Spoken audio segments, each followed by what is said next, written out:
Hi y'all, it's November 1st and it's about 5:30 p.m. It's 45 degrees out here in Middle Tennessee. And this is Steph from SouthernSkyTNgardenDIY. Thanks again for following along on my garden journey. And please always feel free to comment and let me know what's going on in your garden out here in this harsh oncoming winter weather now. We basically went from fall to the freeze hit. There's no frost happening out here. It just was freezing. It's dropping down to like 28 degrees now at night tonight. So I took Cash for a walk this morning, and if you're just tuning in, that's my golden doodle. My husband and I, Jason, have a golden doodle named Cash, and he's just adorable. He turned a year old on October 21st. Anyway, we were out for a walk this morning. It was 35 degrees and my fingers were freezing off. I forgot to grab my gloves when I took him out for a walk, but we just kept trudging along. So anyway, I am going to flip the camera around here shortly, show you what's going on out in the garden, and show you the devastation. So row covers that I use over some hoops that I have from Amazon that I bought. I don't do the PVC piping over our garden beds, although eventually I may do that sometime, but for now I bought these sets of wooden type connector sticks that you can use to create your own adjustable hoops in the garden. So I use those on our raised beds. But anyway, I am going to be reconstructing those, adjusting them where needed, and mulching beds where I don't plan on growing anymore because it's going to get so cold out here. And then where I do use those hoops, I'll be using the row cover, including some greenhouse type plastic fabric that I got off Amazon. I just have to be very diligent when I do cover things at night to make sure I'm out in the morning uncovering, so that they get the sunshine and the sunlight and the warmth of the sun, and then don't fry my plants while I'm actually trying to grow them. But in those particular beds, I'll probably only keep just a couple going on our east side exposure of the house. It's kind of like southeast exposure, where I have our main garden going. On the other side over here, which I'll show you, over back in there's the main garden. So I'll be using those beds over there and closing down the north side of the house over here where I had tomatoes going. But I will flip the camera around right now so you can see what's going on as I talk, and you just don't have to look at me. So here we go, y'all. Here's the tour. All right, so here's the north side of our house, and this is where I had the tomato forest going, and I had been chopping everything down slowly but surely. So now I will just be harvesting probably a bunch of these green tomatoes that I think I'll try and keep and just see if they will ripen in the house. Sometimes they do.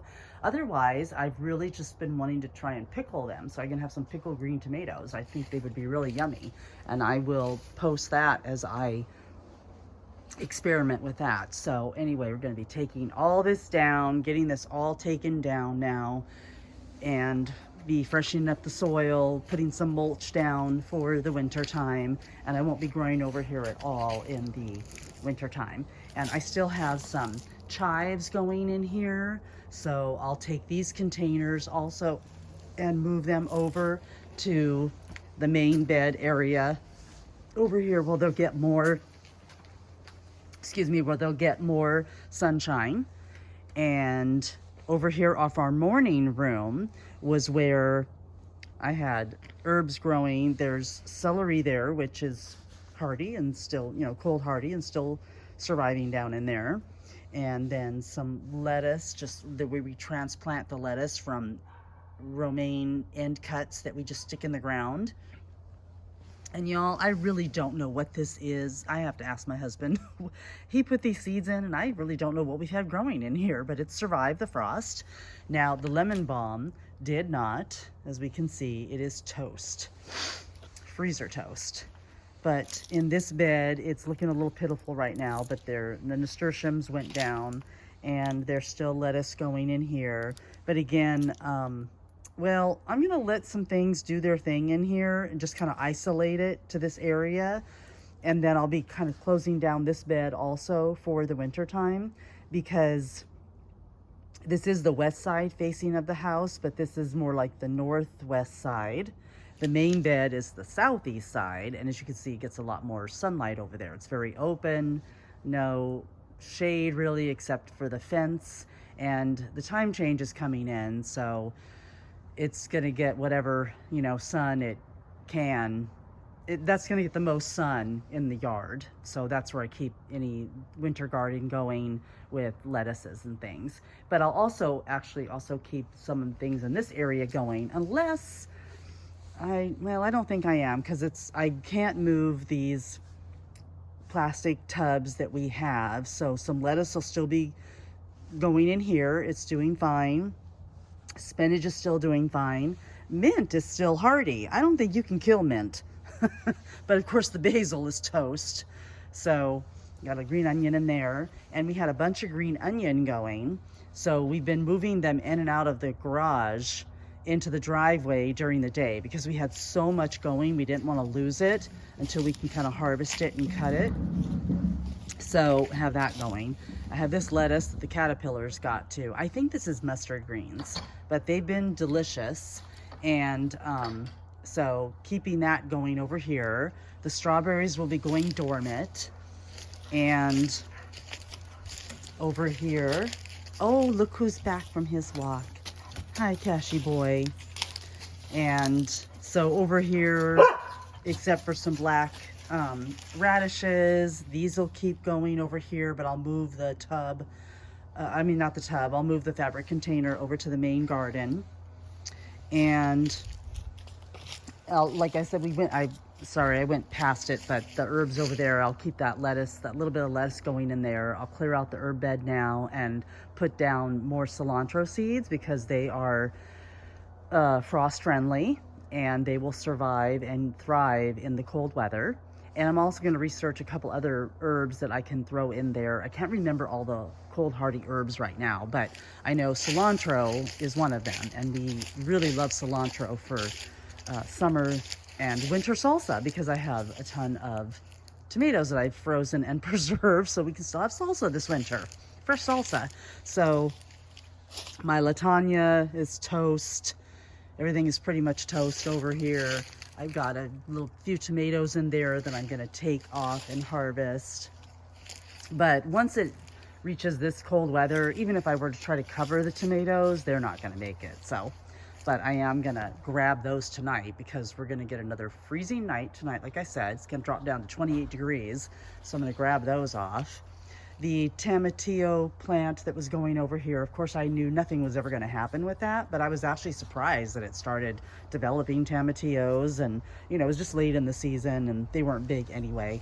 But there's a few other just the regular tomatoes that were growing in here, such as these. There's one down in here, and I know there's another one on the other side. I'm going to grab anything off of here.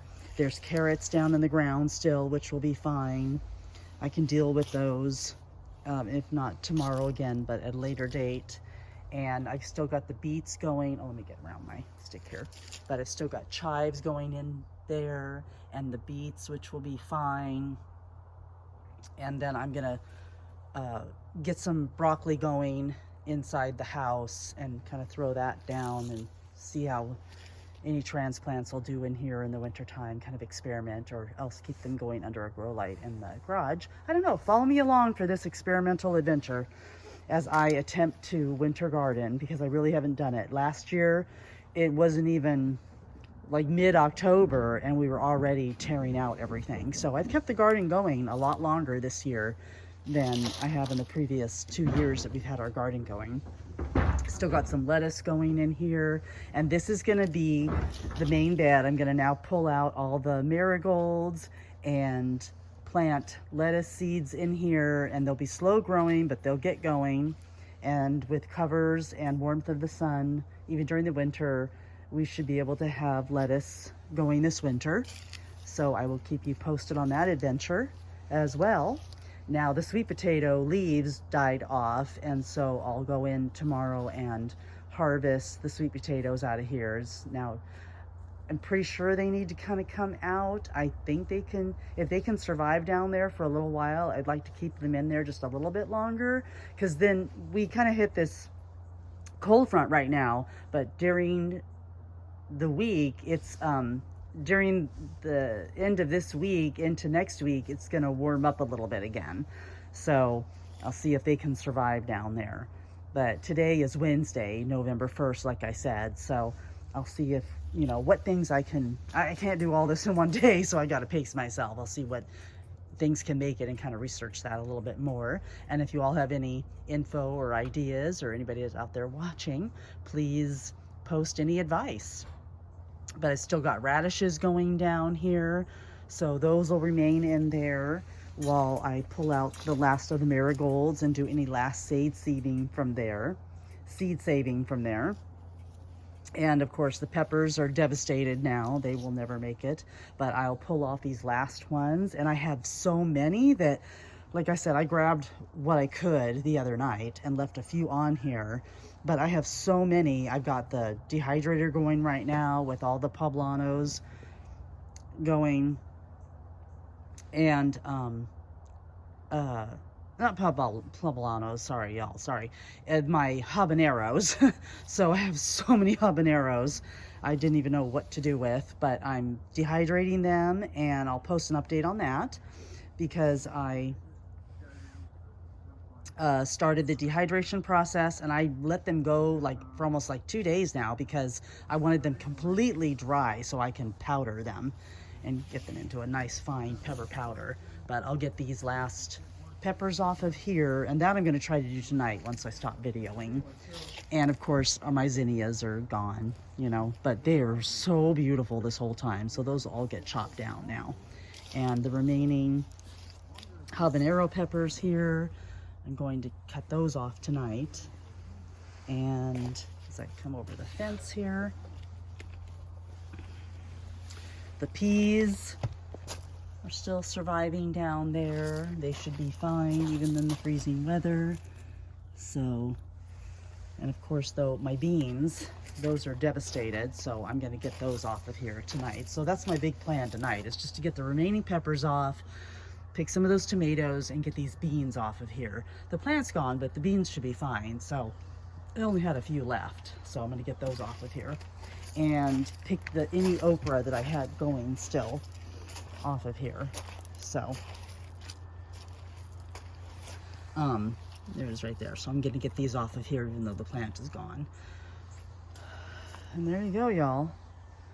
So there's the update of the Mid-Tennessee freeze devastation of the SouthernSkyTNgardenDIY garden.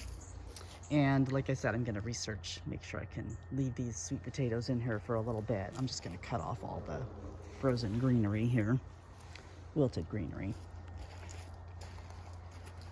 But I was going to the last minute I could on this all out here, and I'm glad I didn't, or I'm glad we didn't have a freeze happen until now, because it was predicted back on the end of October, or the first frost even, but we didn't even wait for a frost. Like I said, we just hit freezing weather, and that's what happened to me last year too. It just devastated me. I had so many tomatoes going, and I had lost a lot during the year, so I didn't even harvest that many, because like I said, the birds kept getting them. I'm coming back around our fence here. So the birds kept getting them. But this year, I've had so many tomatoes, y'all, I'm not sad. I've got several tubs, and I'll close out the video inside and show you what I had harvested of the tomatoes before all this took place. Okay, y'all, so it's SouthernSkyTNgardenDIY here. We keep it real. So amongst the dishes that I had drying, I just wanted to show you what I just pulled out of the garden, even a little small potato right there. But I even pulled out some, you know, looks like some decent green tomatoes, because I'm going to try and pickle those or do some fried green tomatoes. I'm going to research that. Pulled off a bunch more habaneros, more red tomatoes, green beans, and some a couple okra down in there, some jalapenos. So pulled off whatever I could, and even a dry bean, because I'm just gonna let that dry in the window and for the beans. And then up here, y'all, this is what I was saying. Look at, I have 3 containers of tomatoes here that I pulled off just the day before yesterday, before it actually got a freeze out. So you can see we're not hurting for tomatoes at all. And I'm just gonna come right over here and show you what's going on with the dehydrator, all the dog toys around. I know it's been a busy season, y'all. So lots of seed saving going on, everything. But here's the other habaneros that have been drying, and they're pretty much to a crisp now. And I wanted to get them as dry as possible, so I've been letting them go for like almost 48 hours now. But they are dry, and I wanted them super dry so I can powder them. And I will keep you posted on the next processes. Y'all have a good evening. Stay warm. Oh, we couldn't leave without Cashy wanting to say goodbye. Bye, baby. Look at your eyes in the glow of the light. Yes, sweet baby. He stays warm. He's got a nice coat. It's coming back in. Sweet baby boy. He's up to no good. He's always up to no good. Bye, Cashy. Say goodbye to all the lovelies out there.